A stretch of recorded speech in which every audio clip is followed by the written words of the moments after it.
Hello, hello. Welcome to my overview of the free ebook that I have available. So, today I wanted to really jump on and just share with you some of the reasons and also some of the techniques that I use with my clients to embody and to really understand our feminine cycle and to get in tune with our menstrual cycle. Now, this is something that is so close to my heart, and it is a really beautiful way for us to start getting to know our body from a deeper level and from a cyclical level as well. So, as females, we have this beautiful infraradian cycle and this 30-day approximately cycle that dictates how we feel from a hormonal level, from a spiritual level, and from a level that is connected to the earth and our environment.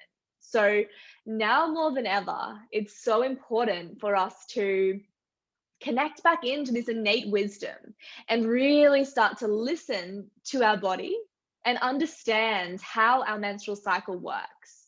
So, along with my free ebook that's available on my website, I wanted to give you an overview and explain to you why it is so important for us to understand these phases in our cycle and some really beautiful ways that we can implement the foundations for our cycle health.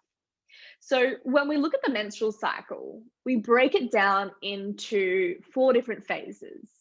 Our menstrual phase, which is our bleed.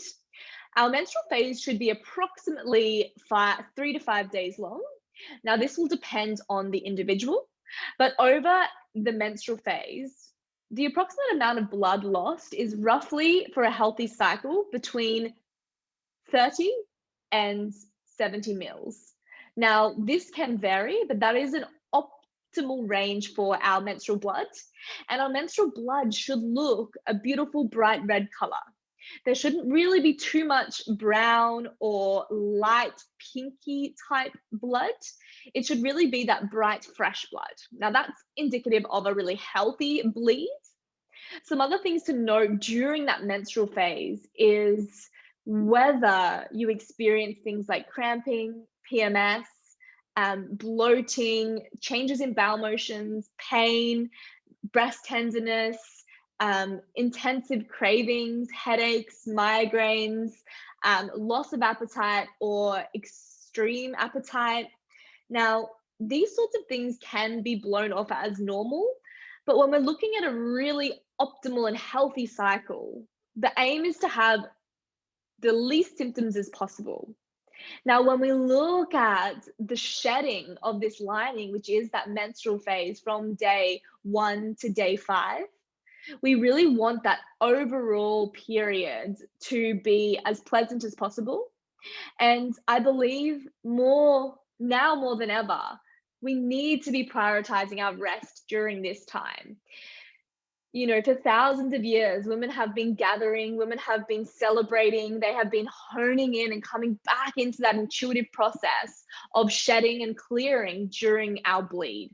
And this is a time that is often overlooked. You know, in today's modern world, we often push it to the side and see our periods. People do see their period as more of a hassle than it's worth. It's a pain, it's, unpleasant. A lot of the time as well on oral contraceptive pills, we tend to skip our period, we don't want to have it. There's many things that come up around this menstrual period, and I truly believe the more we get to know our cycle and the more we have love and compassion for this space, for our bleed, the more we can really come back in to that appreciation and coming back into allowing time for us to bleed without having the hustle push, just get on with it mentality. So I really want to ask you today to reflect on what your period is like for you. What is that bleed like? Do you experience pain? When do you experience pain? Do you get headaches, migraines? What other symptoms are associated with that bleed? Now, from a clinical perspective, I look at the way our hormones are involved in this cycle, which I will share with you on the next slides. But even just looking at the consistency of your blood, the color of your blood, really getting to know and to familiarize yourself with your menstrual blood is a healing process in itself. It's something that has been, taboo in our modern society as well, to talk about periods, to talk about bleeding. But this is truly part of being a female, and part of the feminine is to experience these changes and this intuitive capability that we have around our periods as well. Now, there are, of course, conditions where it is much harder for us to have a pain-free period. There's conditions like endometriosis, adenomyosis.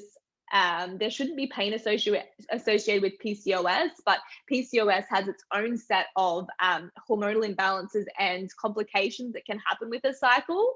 But I truly believe the more you get to understand your cycle, even with these conditions, the more you can start shedding away and understanding the drivers for you, and coming back to a place of hormonal equilibrium where you feel more in tune with your body. You know what is going to be working smoothly for your body as well. So we will chat about some strategies to use as well in a little moment. Now, the next phase is our ovulation phase. Now, this occurs between day 12 and day 16.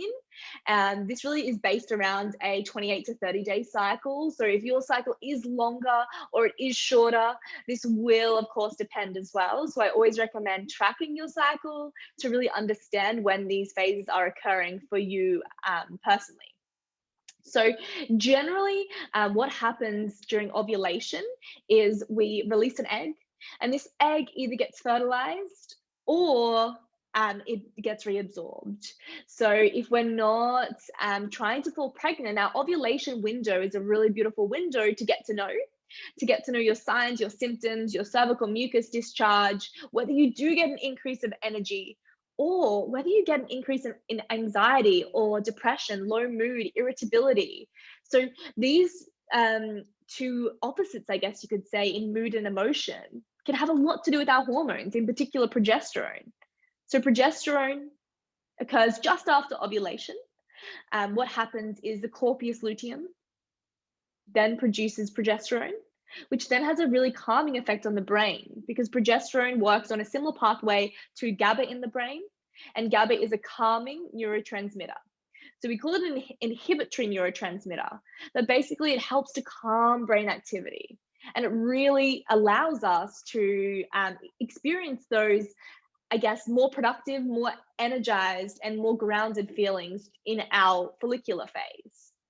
So that we'll move on to the follicular phase, and that occurs just after ovulation, whenever ovulation occurs, until day 1 of your cycle. So approximately day 16 through until about day 28 to day 30 is when your luteal phase is. Sorry. So your luteal phase is a phase where energy is generally highest. We generally are starting to, you can see towards the end of your luteal phase that energy generally starts to decline in preparation for menstruation. So that's in preparation for shedding that uterine lining. And shedding that lining takes a lot of work. So it takes a lot of work and a lot of hormonal flows, particularly a decrease in hormones towards the very end. When our hormones drop right off is when we then results in a period, is when that lining begins to shed, because our hormones have now dipped to the lower end and it allows that lining to shed. So that's just an overview of the different phases in our cycle. But as you can see, even from just this small amount of information, this really dictates the way our body operates and the way we feel in each phase as well. So as you can see here, this is my free ebook that you're able to download from my website. But each phase I've broken down, and I've broken down what to look for in each phase as well. So your energy is generally lowest during your menstruation. This is when you are bleeding. And this is when I recommend taking that time. It can be a really reflective process to allow yourself to bleed, to go inwards, to take some time to reflect. Your follicular phase is when, you might like to schedule your more extroverted activities and events. So this is just after your bleed. We often find that our energy increases and we feel this magical feeling of more energy, more liberation. We feel more confident. So maybe planning your extroverted activities like going on a date, seeing friends, doing a presentation, these sorts of things during that phase can feel more easeful. And as you're getting into this and understanding these phases, I recommend just tuning in with no expectation to be fitting into these boxes, but just tuning in and starting to see how you feel in each phase can help to dictate what your hormones are doing as well. Now, ovulation we spoke about, this is generally when your sex drive will be the highest as well. So from an ancestral standpoint and a procreation standpoint as well, this is when humans tend to procreate, because as well, the feminine being, the feminine energy tends to be the driving force in creation, creativity. So this is a phase where we can really look at tuning into our body and seeing what we need, and continuing to do those more extroverted activities and those things that really make us feel good. I also always like to make a note that if you find that ovulation somewhere where you really struggle, tune into that as well. And there are times where you might need extra support when it comes to your progesterone. A really beautiful herb I like to use is chase tree, and this can help modulate our body's own progesterone levels as well. And even just things like taurine and magnesium, these two nutrients can be so supportive of our liver and our progesterone as well. So there's a lots of considerations you can look at there as well. And foods to include here are more of your complex carbohydrates. I always talk about complex carbohydrates because they are so overlooked, but they are so crucial for our body's ability to produce progesterone. And a lot of the time, we don't actually eat enough complex carbohydrates. So these are our more slow digesting carbohydrates. These are carbohydrates that don't have such a dip and crash in our blood sugar levels. They can be eaten and our blood sugar levels remain, I guess, a little bit more stable. And I always teach my clients as well around building meals for your cycle, because blood sugar levels have a lot to do as well with our hormones, particularly a hormone called insulin, which actually has to do with our body's ability to utilize glucose into the cells and uses energy as well, which is another reason why around ovulation, because our body is doing a lot of internal work, having enough glucose to utilize is so important. And we get this glucose from our complex carbohydrates that helps us to feel our best during ovulation as well. So that's a little dietary point there that is very important and very useful to know as well. Our luteal phase is when the progesterone is actually starting to be produced now. From that corpus luteum, that's when our progesterone is now starting to be produced. This is where you might actually get more cravings, carbohydrates, bloating. These sorts of symptoms can be more common. But as I mentioned at the start, tune into this, because there might be some little tweaks that you can make to help support your body to best get the nutrients, the movement, the activity, the reflection, and also just giving yourself more compassion during these phases when you might need it. So you might like to be on your own more during your luteal phase as your body is preparing for menstruation. I always recommend preparing as well food for this phase, during this phase, so that you have some meals in the fridge ready to go. Slow cooked meals are beautiful during the luteal phase. Cooking during the luteal phase for your menstruation, particularly your iron-rich foods as well, are really important. If you are going to be having a menstrual period, it's important to get those nutrients in, particularly iron, which is one that is lost during our bleed as well. So as you can see here, we can see the hormonal fluctuations that happen during a cycle. Oops. And we can really see that it is a beautiful harmony between our estrogen, our progesterone, our luteinizing hormone, and our follicle stimulating hormone. So our follicle stimulating hormone is a hormone that's actually produced in the brain, and it actually stimulates the ovaries to do their job when it comes to the hormonal fluctuations there as well. So we're looking at these hormones as ovarian hormones. So they are produced by the ovaries. And it has a lot to do with the brain sort of stimulation and connection from the brain to the ovaries. So this is the communication, the brain to the ovaries, that's lost when we are on hormonal contraceptives, because our brain doesn't need to talk to our ovaries because we've already got those synthetic hormones doing it for us. So when we look at coming off any type of birth control, we really need to look at, are we getting enough fuel for our body to then reestablish and make that communication? So we often see nutrients that are depleted by the pill, particularly things like your zinc, your B6, and even your folate can be depleted by the pill, and things like selenium and stuff like that too. This also has to do with your gut function as well, whether you're actually absorbing these nutrients or if the pill has had any impact on your digestive system as well. So there's a few little things to consider around that space. But I always say, food first and foremost. If we can lay those foundations, dietary and spiritually, holistically, mentally as well, it gives us a lot of ways to start tuning back in to those subtle signs and those bodies and your body when coming off any type of contraception as well. So I popped in here, which you can have a read through if you download my ebook, just how those foundations for building meals and what I generally recommend as a foundation. And then I've also included at the back here as well, just some phase by phase nutrition, wellness, and work stuff to include as well, whether that's movement or whether that's work, your job, your creativity, meetings, all those sorts of things too. So you can look at this one and receive a copy of this via my website. And I would recommend, downloading a copy for yourself, because there's so many beautiful inclusions that we can do when it comes to our menstrual cycle. And this is just the very basic taster of ways we can start to understand our cycle and start to tune in. So what I really want to give you for today, number one, I want to thank you so much for watching. But number two, I would love for you to begin by just tuning in. Even if you have been tracking for a long time, if you're using the fertility awareness method, if you're on birth control, whatever stage you're at in your cycle journey, if you're planning to fall pregnant, if you're experiencing hormonal acne or breakouts, if you're experiencing any of these signs or symptoms, I just want you for the next few weeks to start tuning into your cycle. Whether you have a journal close by, whether you use an app like Kindara or Clue, just begin by tapping into these different areas in your life and where you notice changes.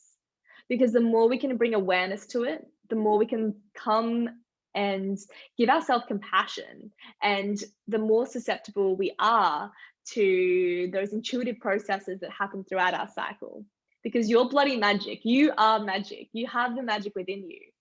It's more about peeling back the layers and really understanding how you can best work with your body, work with your cycle, and really feel your best. And the reason I'm so passionate about creating this magic for you within your body, although you'll be the one doing the work, is because I know what it's like. I know what it's like to feel disconnected from your body. I know what it's like to not understand what that even means to live in sync with your cycle, and it can seem like a hard task at start because you don't know where to begin. You don't know what it's supposed to feel like. Sometimes it can even feel overwhelming because all these emotions start flooding in when we allow them to be there. And that is one of the reasons I'm so passionate about helping women take charge of their health to live life more fully, is because you've got it inside you already. It's just about coming back and peeling back those layers and coming back to your truth. So if you enjoyed this, I would love you to download this ebook, have a read through, tag me in any post if you feel called to do so.